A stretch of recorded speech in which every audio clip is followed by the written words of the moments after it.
Welcome to fulfilling this belly sting.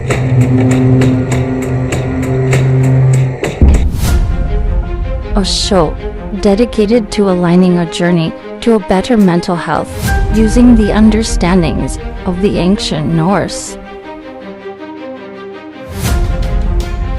Join us each weekday morning at 7 a.m. Alaska time.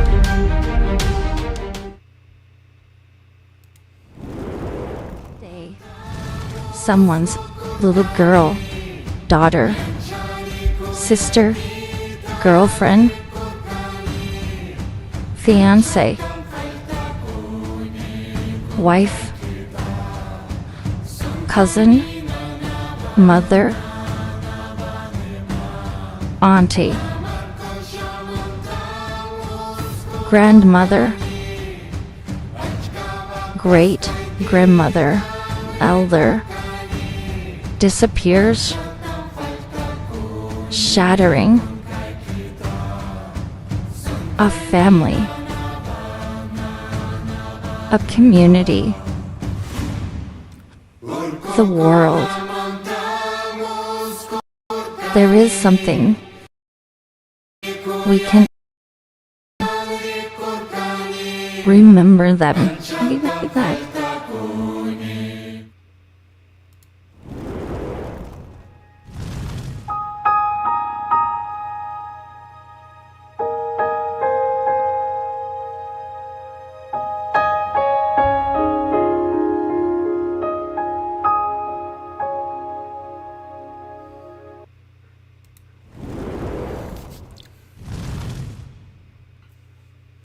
God morgen, and happy Freyja's Day to you. Today we celebrate the goddess Freyja. But Freyja was not only the goddess of love and war.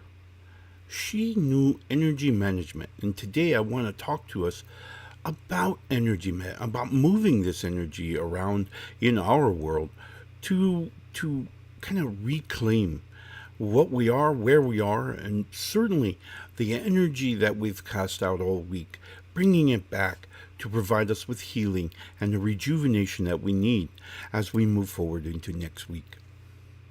I also want to start this morning by thanking all of you who have liked, followed, and subscribed. If you haven't got the chance, I ask that you please do so at your earliest convenience. You can subscribe to us on a multitude of platforms, whether it be the video platforms, whether it be the audio platforms.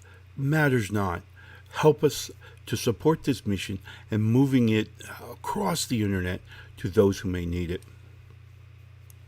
I want to say, and give a huge shout out to my friends and family at NewRealityTV. newrealitytv.com is a new streaming channel dedicated to spiritual teachings and perspectives that can help us to grow and evolve into our next level. All right, so check them out. You will not be disappointed.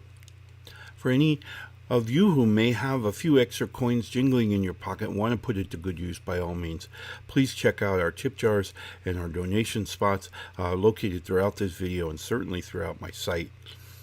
If you're interested in more about me, my teachings, certainly the shows, and ways to get a hold of me, including my life coaching services, I'm available at norsewhispers.com. There you can find all kinds of information about me and my mission, what it is to control the energies of this realm. So today we're talking about Freyja and her gift to mankind, to humankind, and certainly to all the realms. Now, for those of you not super versed in our Norse legends, the legends in Norse say that the Aesir and the Vanir were at war for many, many, many millennia in Earth times. But, of course, in the spiritual realm, there is no time and space, so for a very long time anyway. Ultimately, there would come a peace between these two tribes of gods, and this peace would be maintained by a prisoner exchange, if you will. So some of the Vanir gods would live in the Asgard with the Asir, and some of the Asir would live with the Vanir. They would reside there. They would interact every day and type of thing. So it was more or less a prisoner exchange, if you will.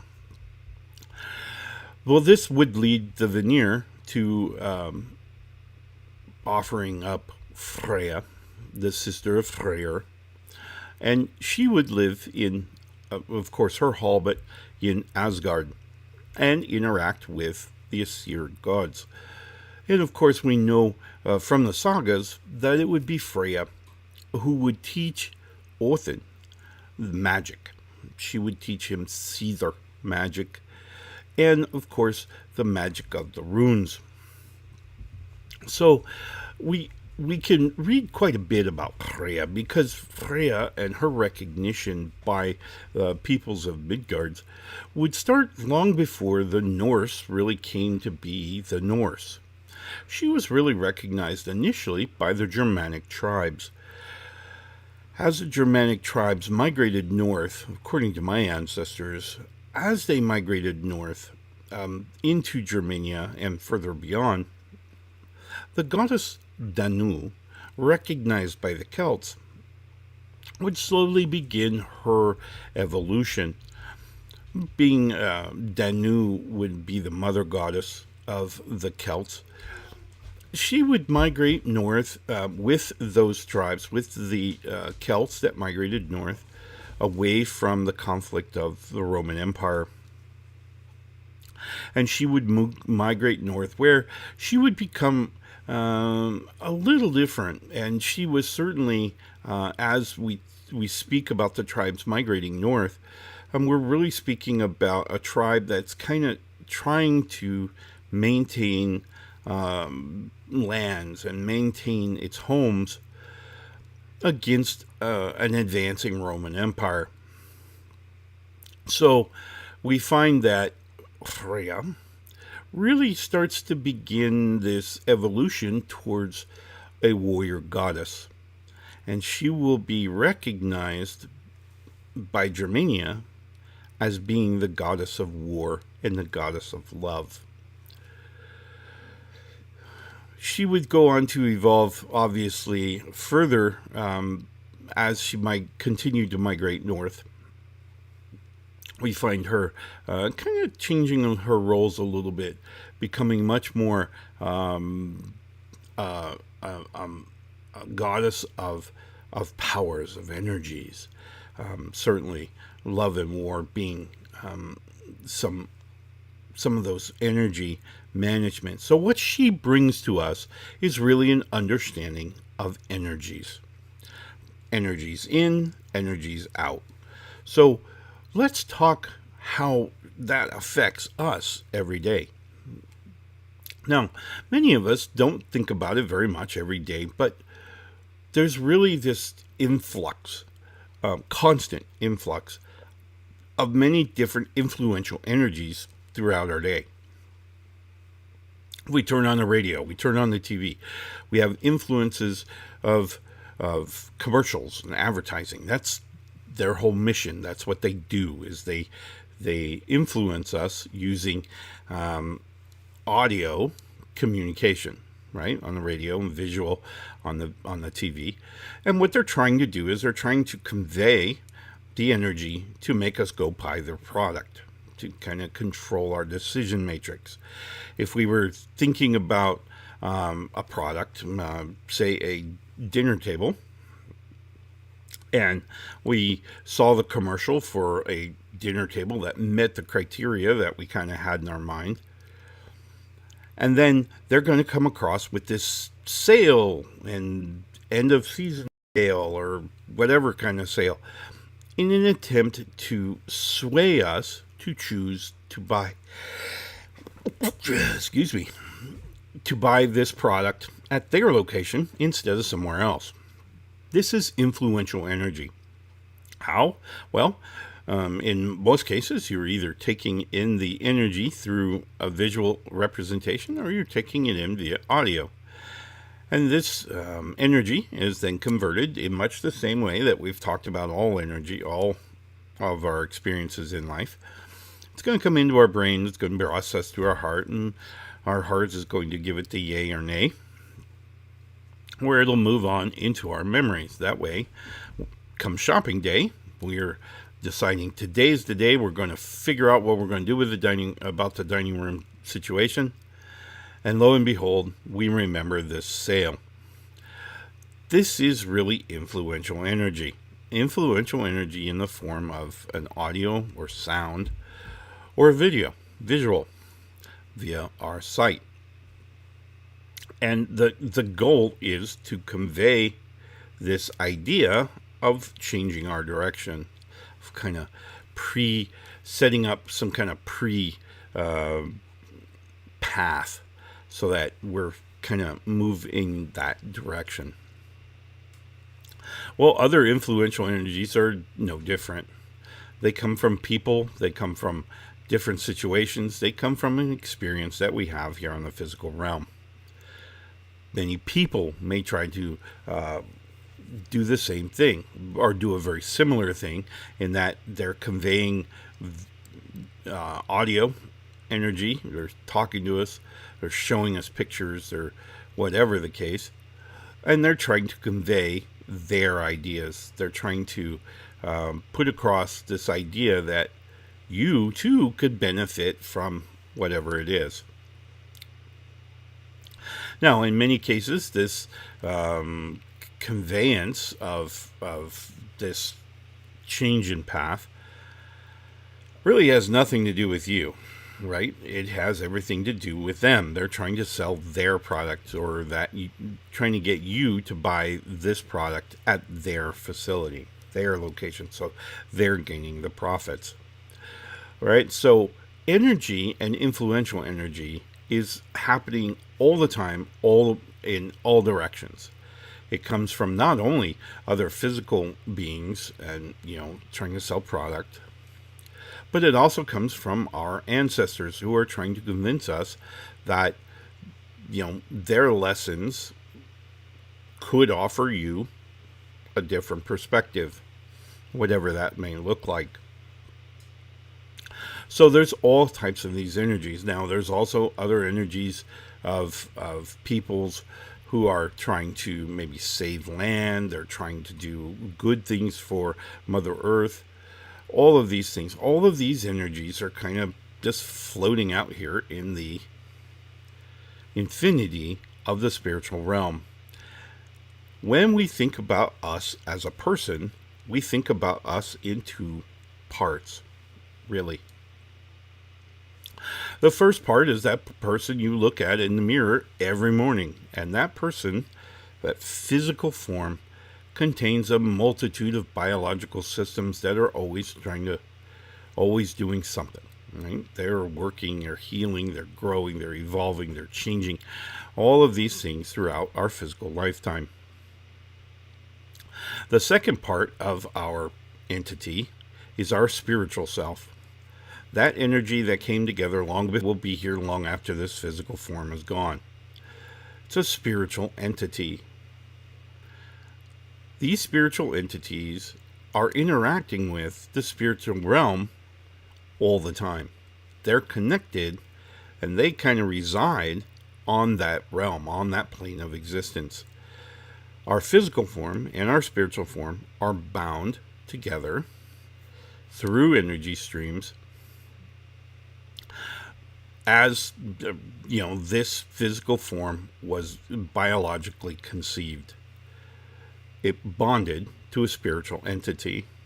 That bonding will take place until the physical form no longer works, at which case it simply releases our spiritual self back to the spiritual realm entirely. So there's no more connection to this physical realm. This is a real, I think, in my spiritual travels, it's certainly something that I take into consideration. Why? Why am I here in this physical form? Why is my consciousness looking at a physical existence through this physical form? Well, it's for energy management. Now, for the most part, we're attempting to learn emotional energy management because as a spiritual entity, I am not able to create new emotional states. Emotional states are caused by biochemistry in the body.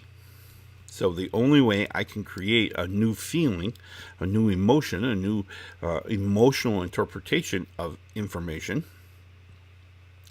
is simply by releasing hormones in the physical form. Now, as a spiritual entity, I can look at emotional information. I can look at that emotional energy, and I can use my memories now to kind of remember what that feeling felt like, what that was. But if I had never felt that exact emotion, I have no way of actually feeling it, right? So I don't feel emotion. I remember emotion as a spiritual entity. That's what we do. Critical key to understand in our life, throughout our lifetime, is that we are going to feel things. We're going to feel, and certainly in the earlier part of our lives, we may feel a bunch of things that we don't understand.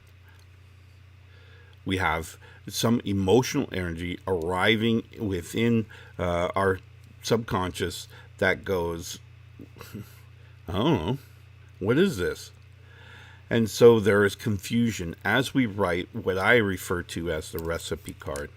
The recipe card simply says, oh, here's the chemical composition that I just created using my using those parts of my heart.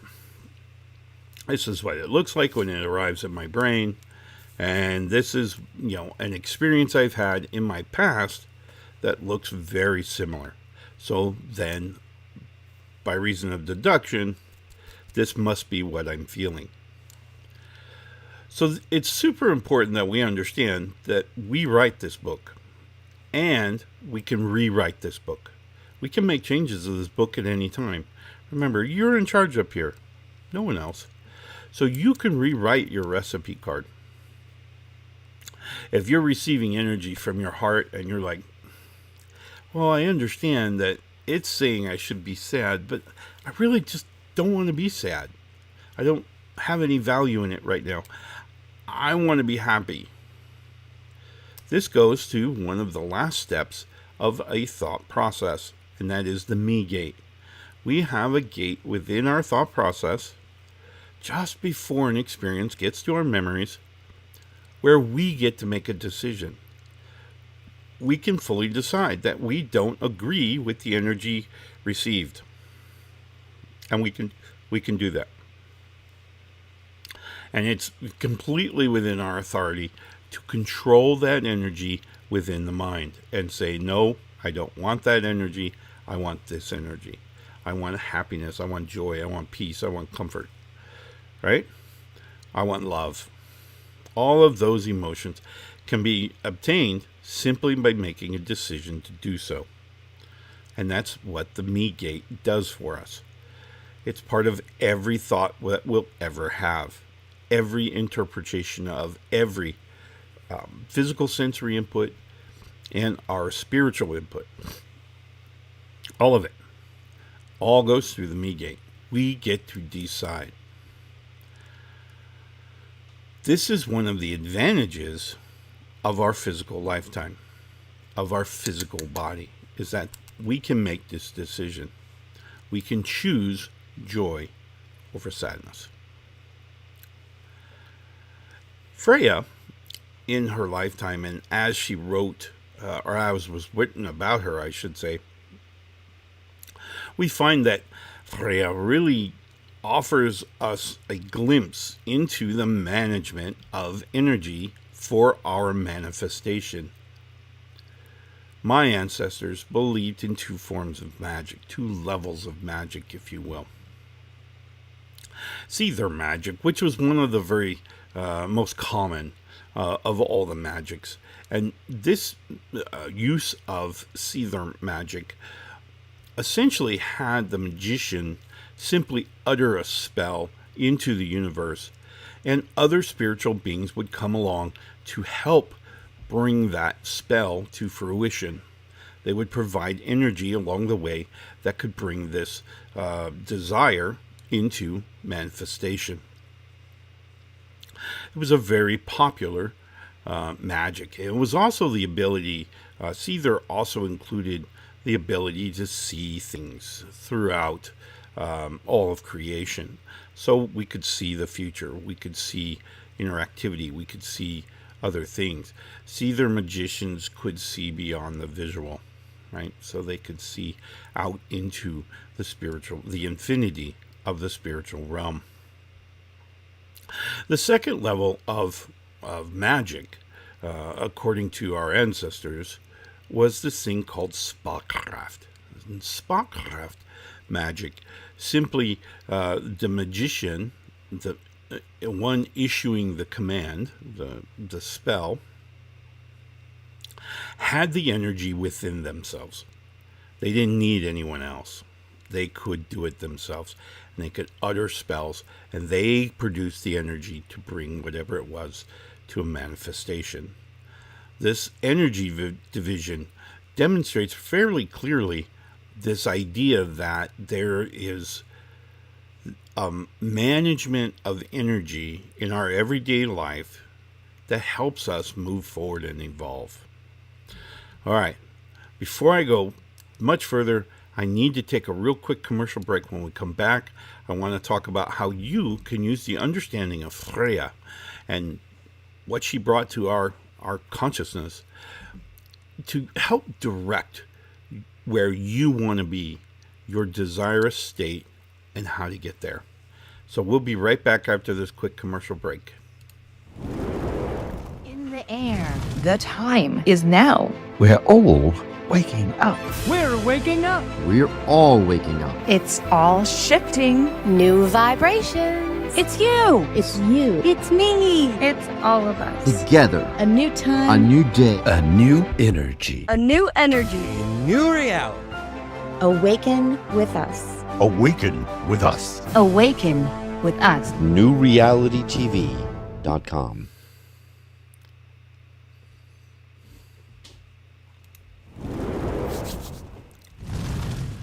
All right. Hey, thank you for taking that quick commercial break with us.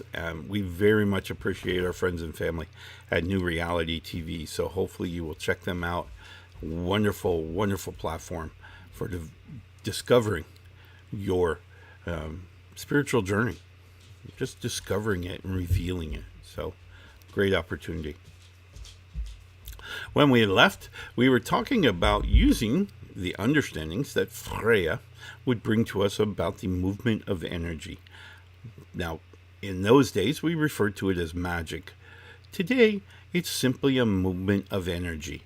Universal energy, individual energy, influential energy, other people's energy, all to focus towards a goal of manifestation or a goal of evolution. So how do you use Freyja's magic every day? Well, quite honestly, you do it without thinking about it. So now it's just time to start thinking about it. Every day you're interacted with by a plethora of different influences, one way or another.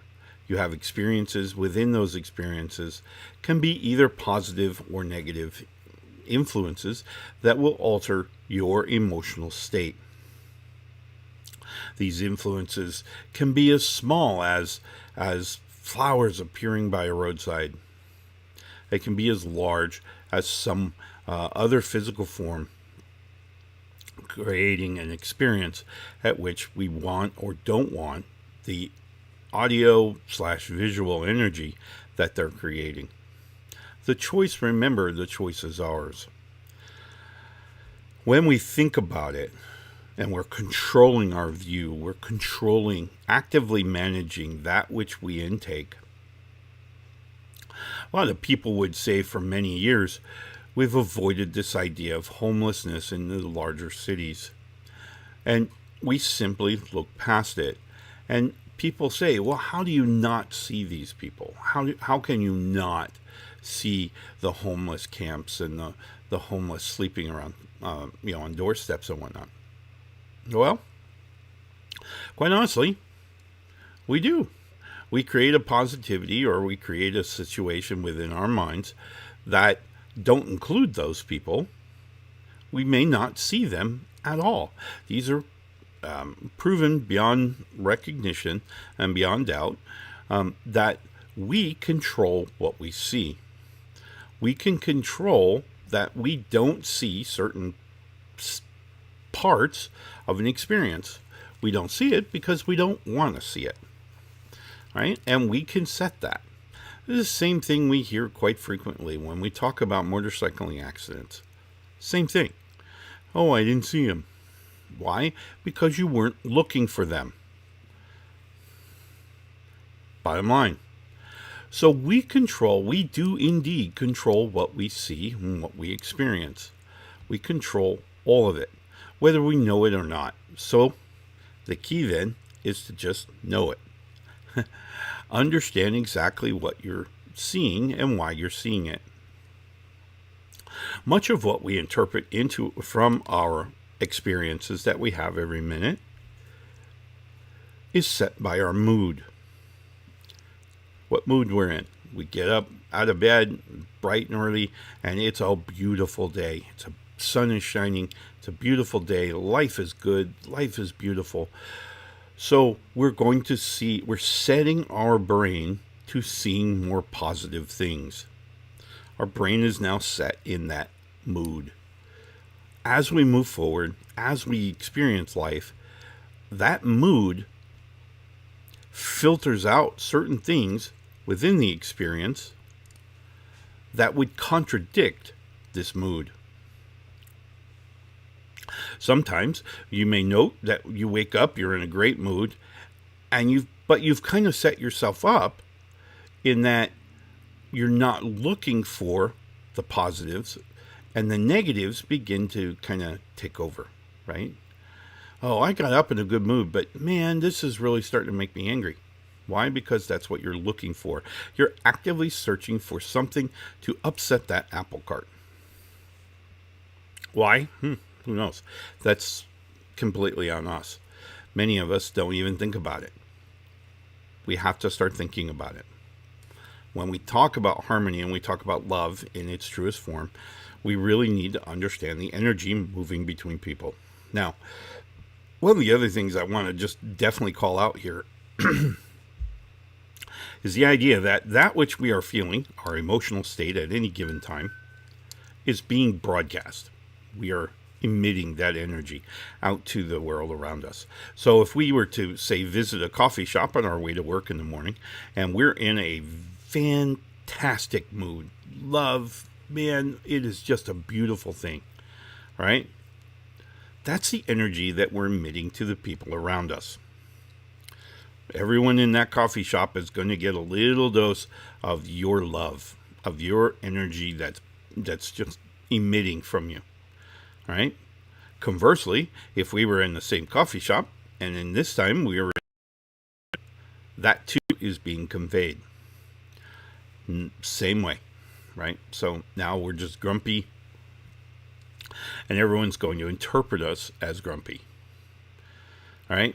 And they're going to get grumpy, right? Because now they're having influential energies into their psychics, their psychology.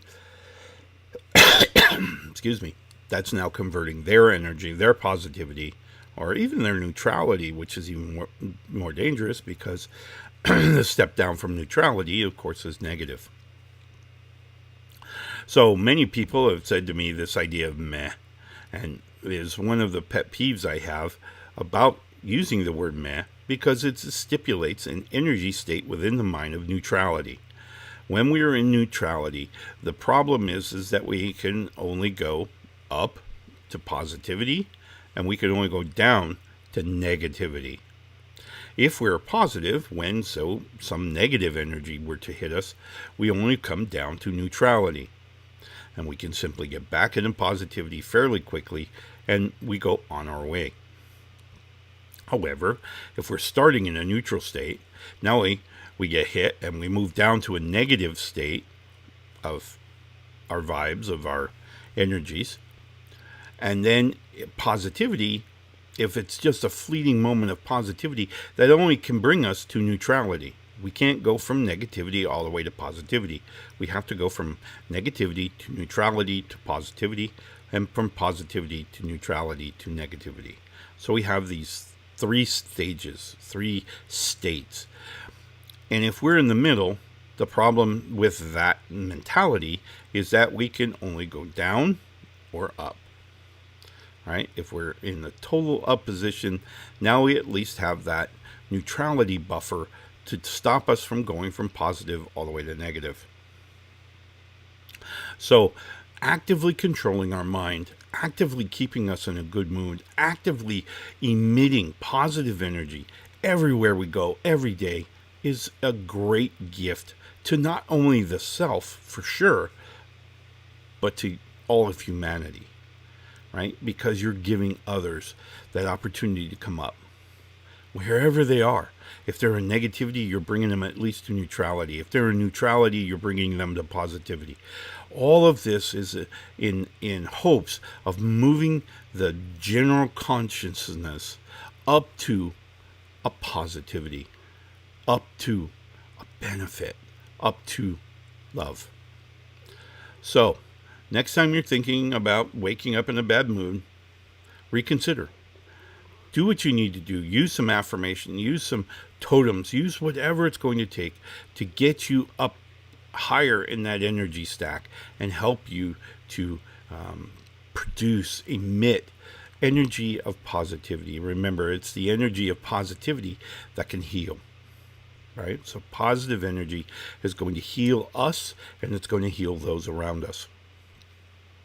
So, what a great gift you're offering all of humanity. Not only the wonderful blessing of your appearance, of your inclusion, but also energy which they can now use to heal themselves if they're struggling. Bringing it up from negativity to neutrality, bringing it up from neutrality to positivity. It's the way. All right?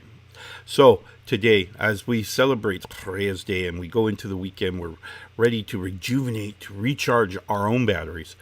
Remember, it's all about your mood. You get to choose. You're not forced by anything else. You always have the me gate within your mind that you can just simply say, no, I want to be happy. I want to produce happiness. I want to produce joy. And then stick to it. Be determined. Be that beacon of positivity wherever you go. Trust me, all you're going to do is benefit yourself and benefit the humanity around you.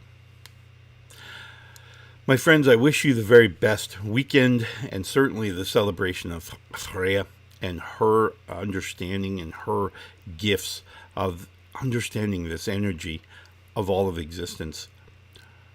I hope that you enjoy, you're able to heal, recover, rejuvenate, recharge those batteries as we get ready for next week. But most importantly, I hope that you really enjoy your weekend. Remember, those people around you need love and offer you love in their camaraderie and their friendship. So embrace it. Take it in and just hold on to it. Remember, your spiritual entity is just basking in the glow of learning and feeling new emotions. So be emotionful. Embrace your emotions. Don't shed them. Don't hide them. Embrace them. Make it a part of your everyday to feel through life. All right? I wish you the very best Freyja's Day and certainly the weekend. I look forward to seeing you again as we celebrate Mani's Day. And again, we're going to start with the control of our energy, what we're taking in, what we're going to actively seek and manage. All right? So enjoy your weekend, and we'll see you again on Mani's Day. Love and light, my friends. Watching for Felina's Belly Snake, a special production of Whispers of the Norse. Brought to you by the Alaska Wolf Hefnar in South Central Alaska. Guidance and wisdom, courtesy of an ancient Celtic Norse shaman. Thank you so much for joining us today.